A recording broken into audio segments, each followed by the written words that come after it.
risco. Deus me salvou para eu ser instrumento de salvação na vida dele. Mas tem que falar a verdade para ele. Não disse que é para dizer que ele é. Eu não disse, olha só, eu não disse que é para. Fernando, olha só, eu não disse que é para dizer para ele que ele é um santinho. Eu só disse que é o seguinte: Deus me chamou para ser um instrumento de salvação para ele. Você está errado, se continuar assim, tu vai descer, velho. Aí o que acontece? Aí o que acontece? Por exemplo, o que o Jefferson prega? O que acontece? O que vocês pregam? Fernando, eu estou entendendo o que você está dizendo. Se ele continuar fazendo isso, ele vai descer mesmo, é verdade. Só que é o seguinte, a pergunta que a gente tem que fazer é se na hora que a gente fala como uma pessoa que se importa, que ama e que está sentindo o lugar do outro. Porque nem todo mundo que está fazendo um negócio errado faz sem consciência de erro. Tem gente que faz porque tem dificuldade para vencer aquele erro. Ou você acha que, por exemplo, vamos lá, vamos pegar, desculpe, peço licença às meninas aqui. Ou você acha que todo homem que olha para as coxas de uma mulher, um homem crente, você acha que ele sai de casa assim, hoje eu vou sair olhando direto? Você não acha que deve ter algum homem cristão que fica assim, Senhor, me ajuda, eu não quero fazer isso, eu sou teu servo, os meus olhos são teus. Mas quem está vendo ele olhar não está vendo isso. Quem está vendo ele olhar está falando, sabe o que? Lá, safado. Piorou. E aí, entende? É isso que eu queria que ficasse claro. Aquela irmã lá, né, que por exemplo está com seus 40 anos de idade, está sozinha, e apareceu um camarada com aquela fala macia, ela falou, pastor, não deu, não aguentei a pressão, né, tal, aquele negócio todinho, tudo tal. Aí o que acontece? É muito fácil para mim, casado, que posso ter relação sexual, não vou dizer todo dia porque nasceu o garoto, mas o que acontece? Que tudo mudou tudo. Aí fui dar um beijo na minha mulher ontem, rapaz. Aí ele viu assim, veio chegando e abraçou a gente. Falei, sai daqui, garota. Aí nesse caso, né, mas vamos falar de coisa séria. Aí o que acontece? Imagina, você que de repente é casado e pode ter relação sexual todo dia. Não tenho. Tenta seduzir mais sua esposa, compra um pó de guaraná, mas você pode. Agora, aquela irmã, não. É muito fácil acusar a irmã. É muito fácil. Entende? Esse tipo de situação, eu estou dizendo, pelo amor de Deus, eu estou dizendo que essa irmã está certa? Não. Eu estou dizendo que se eu me colocar no lugar dela, eu diminuo o tom. É só isso que eu estou dizendo. Quando eu prego para um casal de jovens, eu vou pregar contra a fornicação? Vou. Mas rapaz, a gente já passou dos 40. Mas tu lembra como é que era quando a gente tinha 18? Rapaz. Os hormônios, filho. A gente do jeito que tá, já é complicado algumas coisas. Agora imagina com 18 anos. O hormônio lá em cima. Imagina. Porque junta tudo, né? Por exemplo, a gente já vai ficando meio borocochô por causa da idade. A mulher também vai ficando mais velha. Então junta, a mulher velha e o borocochô tá tranquilo. Agora imagina. O cara com o hormônio lá em cima e a menina novinha, 0 bala. Como é que é? É muito fácil eu, indo para 50 anos, apontar o dedo. Mas agora se eu pensar assim, como é que era o seu namoro, Roberto Julião da Silva? Como é que é? Como é que a gente vai falar então com esse povo aí? A gente vai continuar pregando contra o pecado, mas a favor do pecador, cara. Essa é a questão. Entende? Eu vou pregar contra o pecado. Roubar é pecado, matar é pecado, invejar é pecado, tudo isso é pecado. Mas agora o pecador, ele é o motivo pelo qual Deus rasgou esse céu e veio em forma humana. Mas a pessoa não está pregando e isso. entender que ele é errado, né? A gente tem que acusar ele. Entende? E detalhe, e o cara que está pregando, ele precisa ser solidário e lembrar o cara que está ouvindo que é o seguinte, o cara que está falando aqui também tem um monte de defeito, e alguns até inconscientes, Fernando. Às vezes a pessoa está cheia de problemas, mas ela nega, ela ignora e ela ainda projeta nos outros. Entende? É muito complicado, né? E aí, Jesus, não quero ser pastor. aí o que acontece? Não é mole mesmo não. Como eu já disse, eu amo essa vida, mas não quero para o meu filho. E aí nisso, a religião no Estado laico, né? Por exemplo, os traços da religião no direito não são tidos como interferências abusivas, né, da religião no direito, mas como meros refluxos, né, da ideologia religiosa de uma determinada sociedade. Ou seja, teve um tempo que a religião praticamente e o direito era a mesma coisa. E aí o que acontece? Com o tempo, essas coisas foram começando a mudar e aí veio a laicidade do Estado. Mas por isso que a gente vê a questão, né, de Bíblia no estabelecimento público, né, a questão, né, de sob a proteção de Deus na Constituição, né, e várias situações. E aí, diante disso, a gente precisa ter só o cuidado de a religião não prejudicar, né, a liberdade de crença alheia. Deus, por exemplo, entende? Deus não obriga você a crer nele. Então você tem que lembrar disso. Você não pode obrigar o descrente a crer em Deus. Quem não crê na Bíblia, não crê na Bíblia. Para nós a Bíblia é a palavra de Deus. Para alguém a Bíblia é só mais um livro. Então imagina, se você acreditasse que a Bíblia é só mais um livro, e aquele livro dissesse assim: é errado homem com homem e mulher com mulher. Pô, o cara, ele acredita num pedaço de papel, mas eu não acredito nisso. Tá, o problema é seu.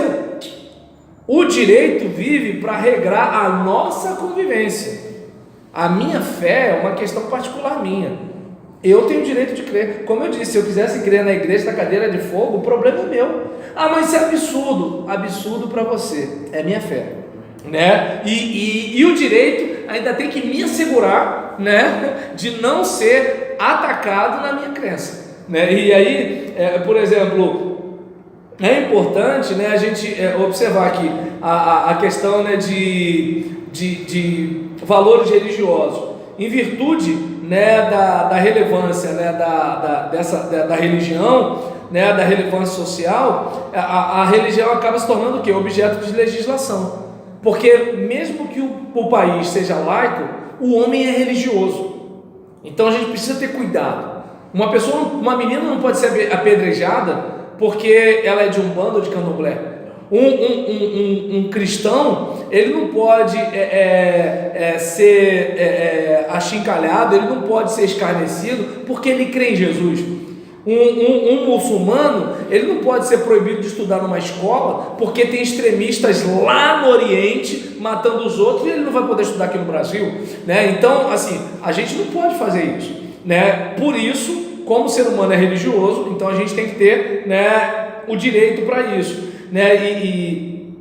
E a questão dos valores religiosos, né, no direito e liberdade religiosa, né, tem que fazer a gente pensar até que ponto é possível legalizar esses valores, sem ofensa ao princípio da liberdade religiosa, né? Por quê? Porque é importante, de acordo com o Estado Democrático de Direito, a gente ter uma prática de religião que não fira os direitos e as garantias individuais das pessoas. Nisso daí eu acho que o cristianismo ele é perfeito, porque o cristianismo não é como a religião de Israel, que obrigava todo mundo a ser de um jeito só. O cristianismo é o seguinte: o reino de Deus está em vós. O reino de Deus não é uma coisa levantada por um presidente evangélico. O reino de Deus é o governo de Deus no nosso coração. Ponto. Acabou. Entendeu? Então é importante a gente ter isso em mente, né? Aí vamos pensar em relação a algumas questões, né? Como feriados religiosos, né? É muito comum, né, alguns feriados de origem católica, né, que assim não são tidos como inconstitucionais pelo fato de eles serem datas memoráveis apenas para o catolicismo, o que por si só não traz nenhum prejuízo para as minorias. Mas os empresários, por exemplo, reclamam desse monte de feriado. Agora, uma coisa que para mim é incoerente, para mim é muito... Gente, eu entendo que o crente que fala mal de feriado católico, mas no dia do feriado católico ele não vai nem para a igreja, um cara desse teria que apanhar com vara de goiaba, porque é o seguinte: é feriado católico, eu sou evangélico, então vai trabalhar, não posso porque a empresa que eu trabalho fechou. Ué, então vai trabalhar para Deus. Não, mas eu tenho meu lazer, eu tenho não sei o que lá, tal. Entendeu? Então, quando interessa, são essas coisas que a gente tem que desbanalizar o banal e começar a tomar mais conta da vida da gente. Porque se a gente tomar mais conta da vida da gente, a gente vai ver, gente, quanta coisa tem que melhorar, quanta coisa tem que mudar, né? Quanta coisa tem que ser diferente, né? E assim, por exemplo, digamos, o que seria inconstitucional, né? Se a gente for observar, não seria necessário o fato de ter um feriado. O feriado, o inconstitucional seria proibir as pessoas de trabalhar porque é feriado católico. Não é proibido. O brabo para o empresário é que o empresário tem que pagar um pouco mais, mas proibido não é, né? Então, assim, digamos, a questão, né, da intolerância religiosa, né, como eu falei aqui agora há pouco, uma oposição injustificada, né, à legalização de valor religioso, que não fere o direito à garantia individual, equivale à pura intolerância religiosa, né? Se não há prejuízo físico, material ou moral ao indivíduo decorrente da legalização de valor religioso, não há que se falar em constitucionalidade. Mas, como consequência, a oposição injustificada à legalização de um valor religioso, aí sim, é intolerância religiosa. É como aquele caso, assim, por exemplo, olha, meus valores religiosos não prejudicam ninguém. Então, por que a sociedade vai ser contra esses valores? Se for contra uma coisa que não está prejudicando ninguém, então é perseguição religiosa. É como, digamos, vamos pensar, digamos que, né, o Janildo, ele seja o adorador da mesa de madeira maciça. E ele entende que, graças ao poder da mesa de madeira maciça, né, ele conseguiu, né, se casar com a Dejanira. Não, porque eu até fazer a prece, né, para a mesa de madeira maciça, eu nunca consegui uma namorada, mas depois que eu fiz a santa prece para a mesa de madeira maciça, eu consegui a Dejanira. Então, desde aquele dia, eu sou devoto, né, dessa mesa. Aí, digamos que de repente, Fernando não, porque o Fernando é um camarada bastante educado, sensível, né, discreto, mas o Jeff de repente fala assim: deixa de ser burro, cara. Tá entendendo? Parece retardado, tu tá adorando uma mesa. Ele está ofendendo o cara. Ele tem o direito de acreditar na mesa de madeira maciça. É absurdo para o Jefferson, mas não é absurdo para o Janildo. Ué.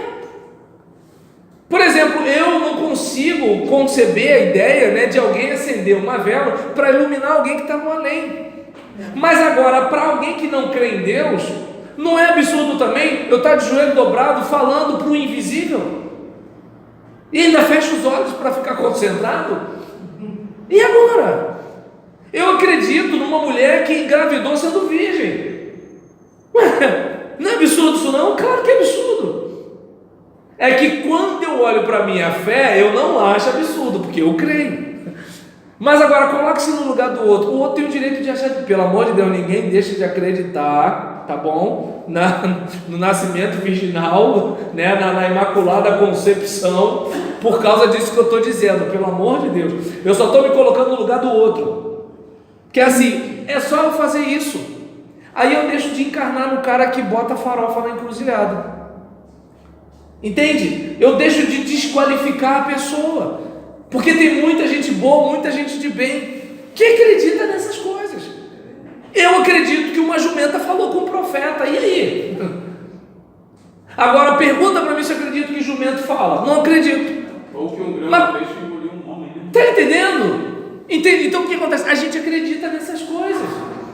Eu acredito que aquele homem que estava lá na cruz era Deus que se tornou ser humano.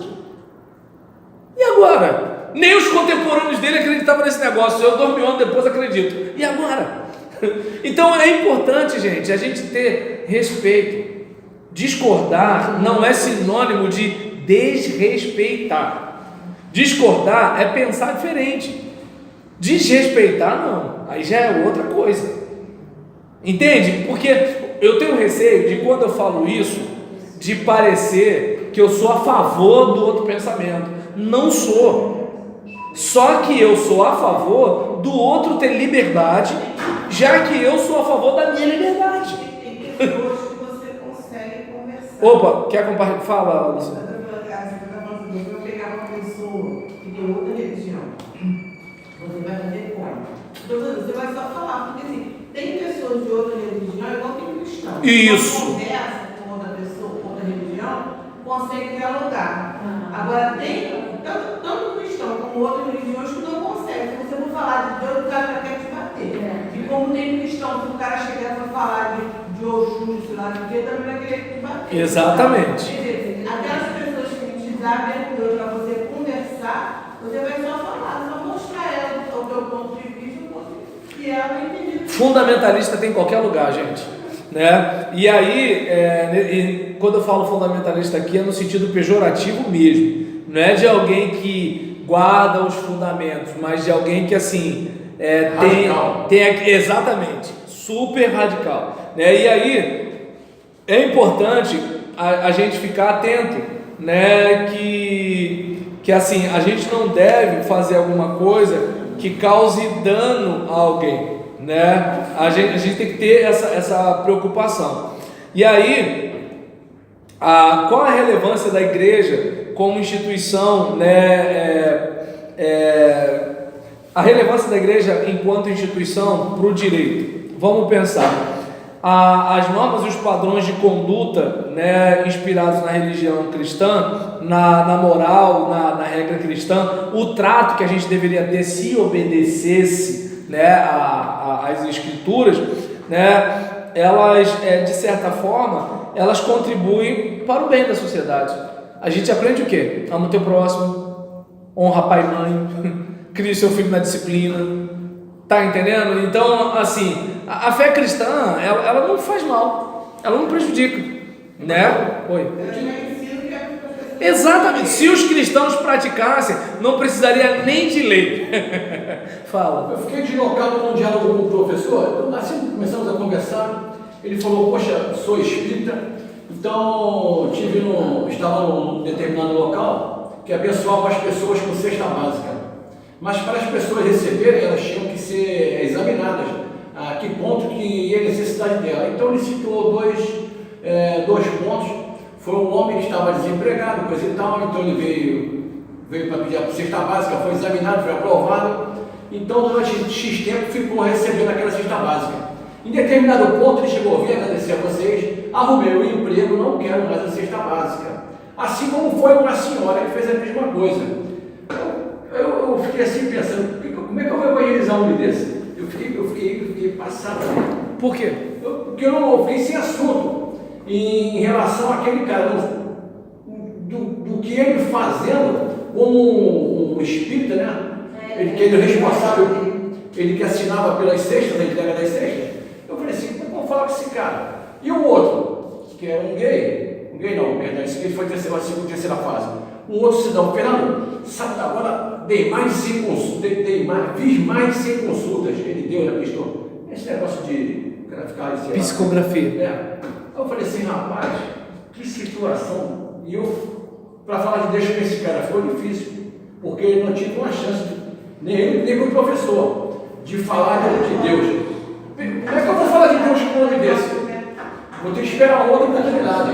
Estou esperando, vou ter aqui contato com ele. Assim que tiver uma chance, vou fazer um convite a ele. Ele e a esposa. Mas o que acontece é que assim, você pode. Eu respeitei a posição. Então, você pode conversar com a sua fé, sobre a sua fé, quer dizer. O fato de você conversar não significa contender. Entendeu? Então, assim, você pode conversar. Né? Como eu estou dizendo, quando alguém conversa comigo, né, eu falo assim, desculpa, mas assim, de acordo com a fé cristã, isso aqui é pecado. O que acontece? A sociedade diz que não tem nada demais, mas a fé cristã diz que é pecado. E como eu entendo a Bíblia desta forma, eu não tenho como abraçar esse tipo de conduta. E pronto, beleza, tá tranquilo. Eu não preciso chegar e falar assim, você é um burro, tu é uma anta, porque não sei o que. Porque é aquele caso, assim, eu não estou. Primeiro que a Bíblia fala que ao homem de Deus não convém contender, né? Então, o correto não é eu pegar o caminho da briga, o correto é eu pegar o caminho do diálogo, né? Não do conflito.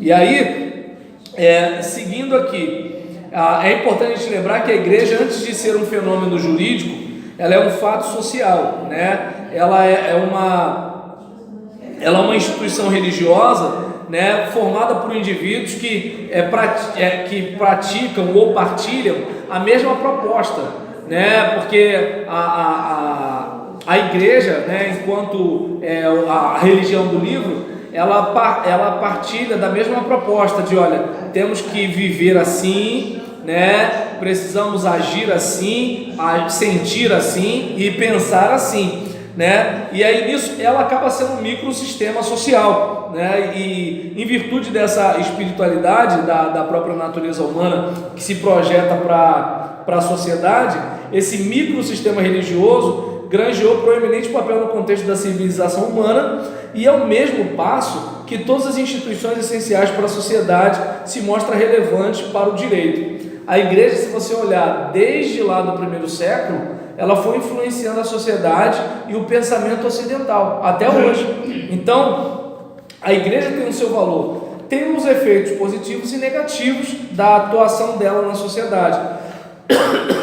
E aí, a existência, né, de uma disciplina sobre o funcionamento da igreja se justificaria porque as relações sociais dela, decorrentes tanto a do indivíduo para com a entidade, com a dos coparticipantes entre si, seria um terreno fértil para o surgimento de conflitos de interesse. Então a gente observa que assim, é importante ter o direito. Por quê? Porque nós somos seres humanos e muitas vezes a gente corre o risco de pegar o caminho da falta de ética, da beligerância, da briga, da disputa e assim por diante. Vocês viram algumas coisas que a gente conversou nas aulas passadas, né? Então a gente viu que, por exemplo, um pastor pode ser bastante maltratado por uma igreja, um funcionário pode ser insultado por uma igreja, um monte de coisa pode acontecer, apesar de sermos cristãos e supostamente todos são seguidores de Jesus.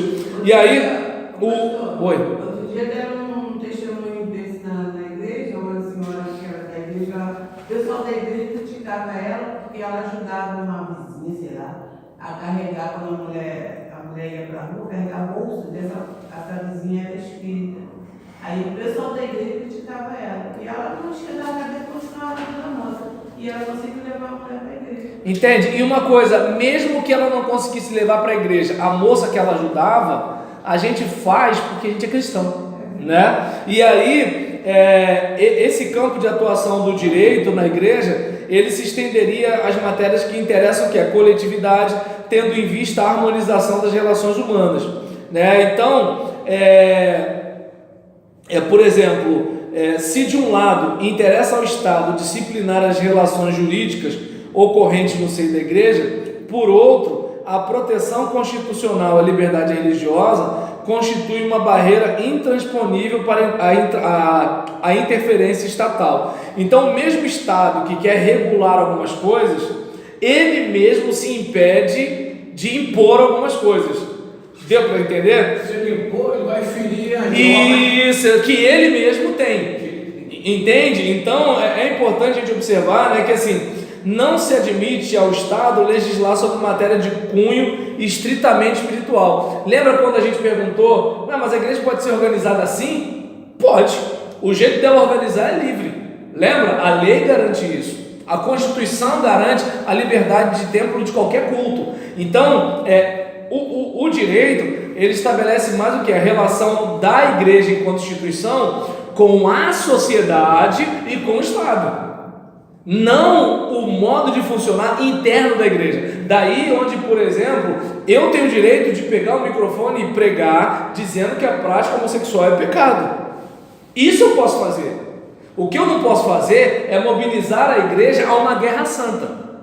Porque aí eu já estou indo lá para fora. Não, mas a gente faz. Aí o que acontece? É essa parte que é complicada. Entendeu? Então, digamos, Eu posso ter aquela consciência de que é uma guerra espiritual contra uma organização criminosa, uma organização maligna, né, de seres organizados e inteligentes, né? Isso pode estar acontecendo. Só que por que eles só são divindades africanas?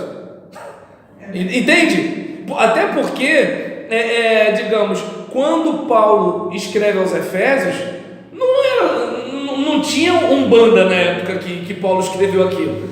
Já existia demônio, meu Deus do céu. Magia.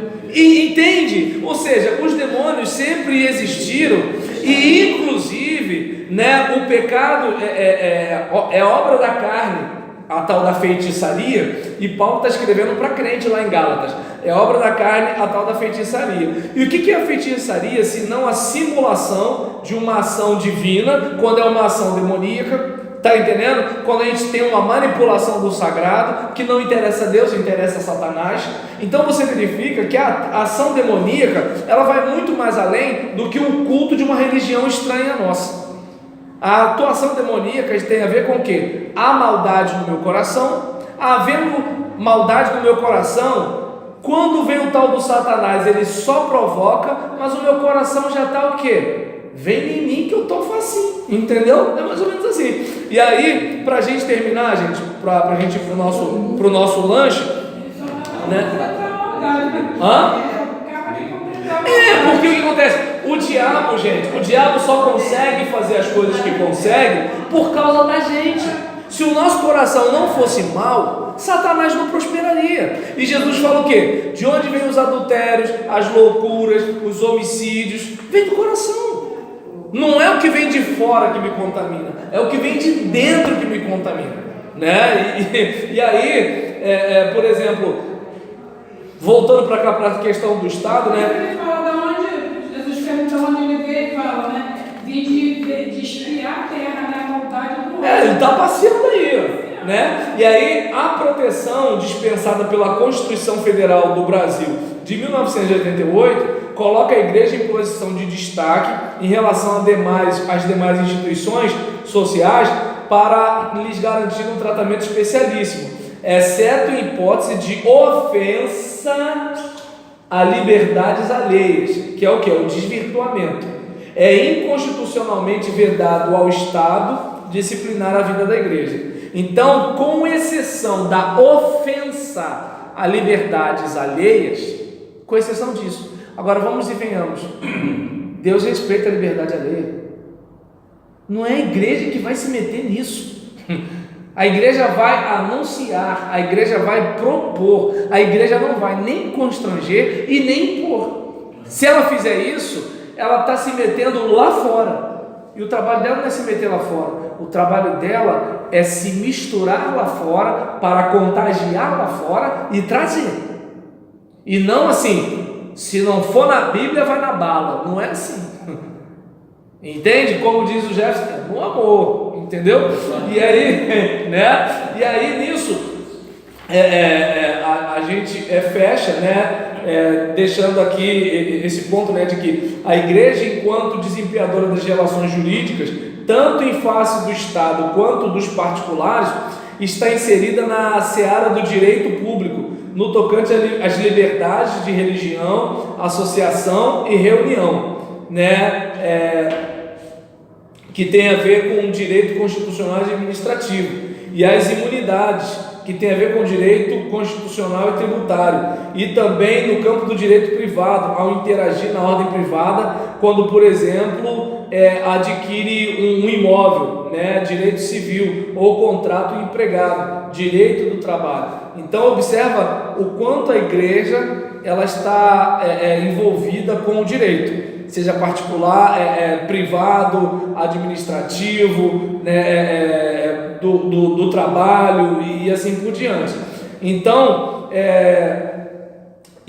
o capítulo termina da seguinte forma: anote-se, todavia, que no que toca à igreja como pessoa jurídica, especialmente sobre sua constituição, não se aplica o direito civil das pessoas, direito privado, mas sim a Constituição Federal, direito público, haja vista a liberdade de organização religiosa, que disciplina suficientemente a criação e o funcionamento das igrejas.